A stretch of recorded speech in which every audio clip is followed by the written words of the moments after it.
Megadeth frontman Dave Mustaine made comparisons of the band's current lineup and the classic roster featuring Marty Friedman and Nick Menza. Giving Marty all the props he deserves, Dave still stressed a firm belief that guitarist Chris Broderick is superior. "I don't care what anybody says, Chris is a better guitar player," he told Vorterix Cordoba. "Marty is amazing, I love Marty's playing," the frontman added. "He's actually probably better than I am, but Chris is the best." Focusing on Menza, Mustaine said, "People compare Shawn Drover to Nick Menza. Well, Shawn's been here longer and we had a lot of problems with Nick at the end."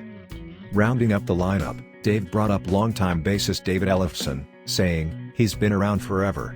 Any of the other bass players we had, I like them a lot. But David Ellefson is the bass player for Megadeth." Who do you think was or is the best guitarist for Megadeth? Tell us in the comments below. In his book called, "I'm the Man, The Story of That Guy from Anthrax," Scott Ian touched on the matter of Dave Mustaine's firing from Metallica, sharing a few thoughts and memories from the old days. James Hetfield was actually the wallflower. He was quiet like Charlie Bennett with a good sense of humor and hadn't developed his rock star persona yet.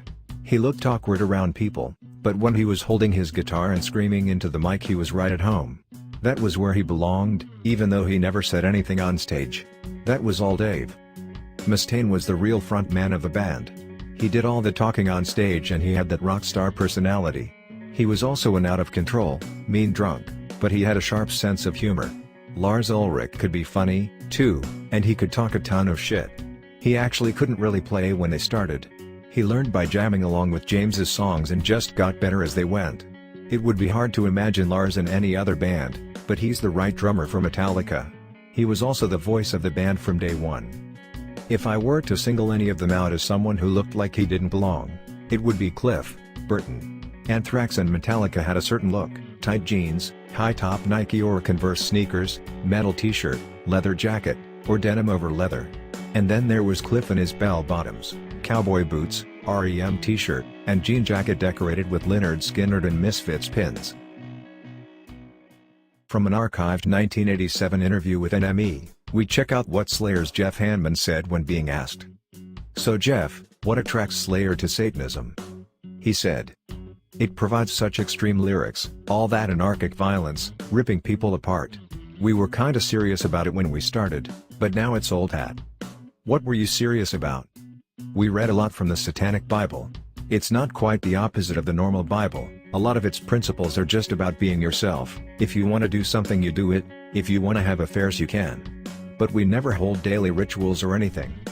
Slayer are not into Christianity in a big way, but all that talk of red books and worshipping Satan sounds pretty religious to me.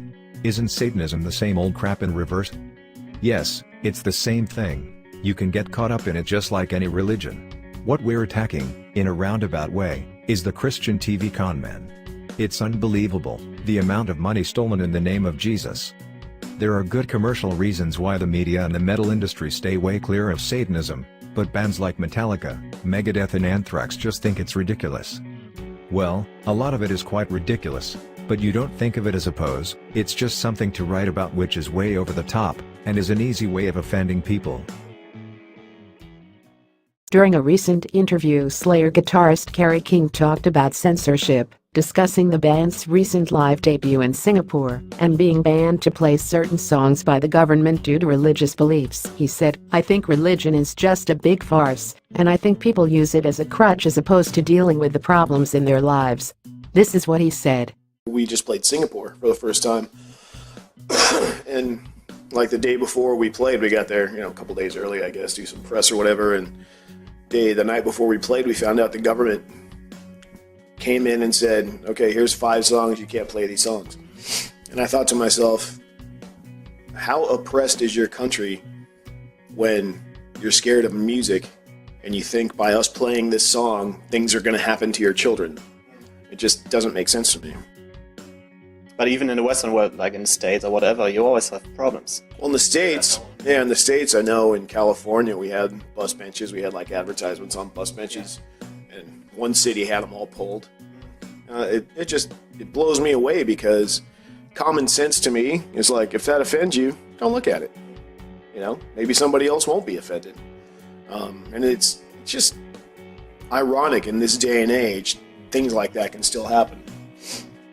Is it still important for a band like Slayer nowadays to offend people? I don't even think we're trying to. I just think, we're making up music that we like and writing about subjects that we like, and it just upsets people. I mean, I knew when we did Jihad that we're gonna have to answer for it, and that's okay. But all the other ones, like I didn't write Cult because I wanted to. I didn't write Cult because I thought, people are just gonna say, oh, these guys are the devil. Cult is how I feel. I think religion is just a big farce, and I think people use it as a crutch as opposed to dealing with the problems in their life. So, I think a lot of people think that Jihad is something like Angel of Death Part 2. Yeah, people. I knew we're going to get the exact kind of response because it's fresh. People say, "How could you write such a song?" And realistically, it's just like reading the newspaper, but it's got music put on top of it or underneath it. So you got music and you're reading an editorial from, some Muslim country, And because we didn't condemn it, just like we didn't do an Angel of Death, that makes us, Muslim sympathizers, and it's crazy. People got too much time on their hands to think about what Slayer's doing. Just listen to the music and have fun, I think people should be allowed to make their own choice. I think people should think for themselves. I think people should listen to music because they like it, not because they're listening to it to pick things out that are wrong with it. I mean, we're not all adults, but there are children on the planet, and there are people that, shouldn't even be making decisions that do. But, I'm all about answering for what I do. Like I said about the bus bench, if you don't like music, don't listen to it. If you don't like the TV show, watch another TV show. If you don't like horror movies, go see, Click, go see comedy, There's choices. You don't have to listen to this. It's not like when we put out a record and it's mandatory listening for everyone on the planet. It's not like that. You have a choice. Discussing the importance of rhythm guitar, Slayer guitarist Kerry King shared his thoughts on shredders, saying that their music tends to easily bore him as repetitive. He tells Total Guitar, "I think a lot of the shredder-type players, and I don't mean everybody, they're not very good songwriters. Players like Dave Mustaine spend their time perfecting what they do only as far as leads. Yngwie had a run where he did some good songs, but when it became just about how many notes he can fit in a millisecond." King added, "Don't get me wrong, he's an amazing player, but after 3 songs, I'm done. He'll just keep doing it faster on a different string." Rhythm guitar is where a song is constructed. If there's a song you like, it's because of that rhythm guitar. The lead stuff at the end of the day is just the icing. During the rest of the chat, King discussed hanging out with friends who aren't into metal, explaining how he still likes goofing around with guitar. When people come over and want to listen to music most people like, say Michael Jackson or something, I'll go pick up the guitar and learn the one Eddie Van Halen played on. I'll do stupid shit like that, he said. There's this song called Push It, which got used in commercials, and I think it's funny to put that on when friends are over, pick up a guitar and play along. Everyone in the house just dies laughing. For clarity, you can turn that into a metal song. Discussing his involvement with Megadeth during the band's early stages, Slayer guitarist Kerry King praised frontman Dave Mustaine's guitar skills, but still said that he can't figure out how anyone put up with Dave's character enough to stay in the band. He told Loudwire, "I was one of the lucky people, and there's certainly no offense against Kirk Hammett. Kirk's a wonderful friend of mine, but I was lucky enough to see Metallica with Mustaine. And I say that because it's just a rare thing to be able to say that. I saw them play with Woodstock, and I was so intrigued by Mustaine because he was just ripping on guitar and looking out that way somewhere. And I can't do that to this day. So I was just blown away at his guitar playing. And to find out, I think it was through BC Rich, cause we all played BC Rich back then, I found out that Dave was inquiring if I would play." He continued, "At the end of the day, I thought, this is a gigantic learning situation. And I also thought people would see me and know me from Slayer. Cause, we only went to the Bay Area, we only got up there. So I think, if people saw me, it would at least make them think, Slayer. So I had Slayer's best intentions in mind.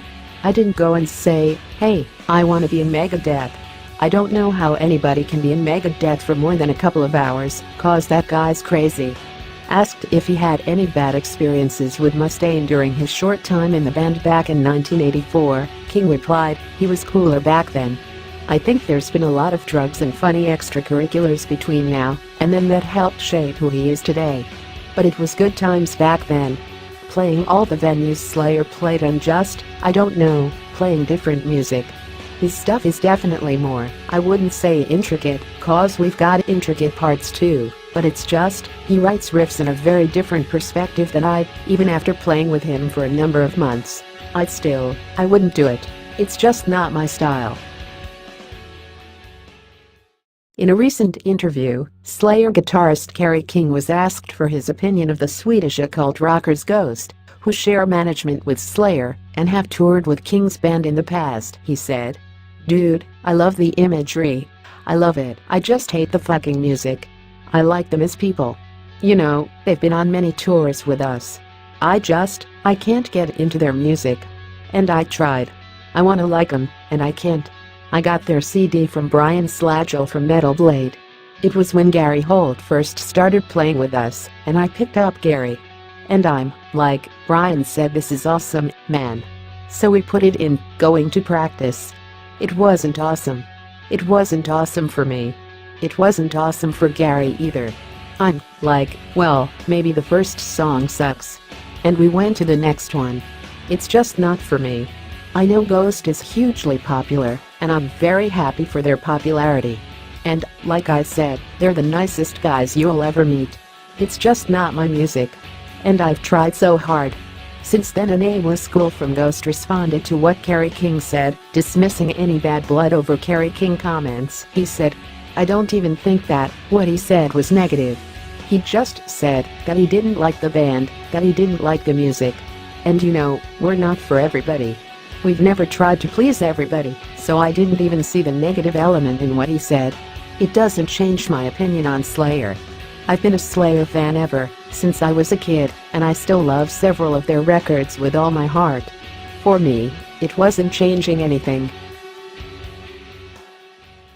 In a recent interview, Slayer guitarist Kerry King was asked for his opinion of the Swedish occult rockers Ghost, who share management with Slayer and have toured with King's band in the past. He said, "Dude, I love the imagery. I love it. I just hate the fucking music. I like them as people. You know, they've been on many tours with us. I can't get into their music. And I tried. I wanna like them, and I can't. I got their CD from Brian Slagel from Metal Blade. It was when Gary Holt first started playing with us, and I picked up Gary. And I'm like, Brian said, this is awesome, man. So we put it in, going to practice. It wasn't awesome. It wasn't awesome for me. It wasn't awesome for Gary either. I'm like, well, maybe the first song sucks. And we went to the next one. It's just not for me. I know Ghost is hugely popular, and I'm very happy for their popularity. And, like I said, they're the nicest guys you'll ever meet. It's just not my music. And I've tried so hard." Since then, a nameless school from Ghost responded to what Kerry King said, dismissing any bad blood over Kerry King comments. He said, "I don't even think that what he said was negative. He just said that he didn't like the band, that he didn't like the music. And you know, we're not for everybody. We've never tried to please everybody, so I didn't even see the negative element in what he said. It doesn't change my opinion on Slayer. I've been a Slayer fan ever since I was a kid, and I still love several of their records with all my heart. For me, it wasn't changing anything."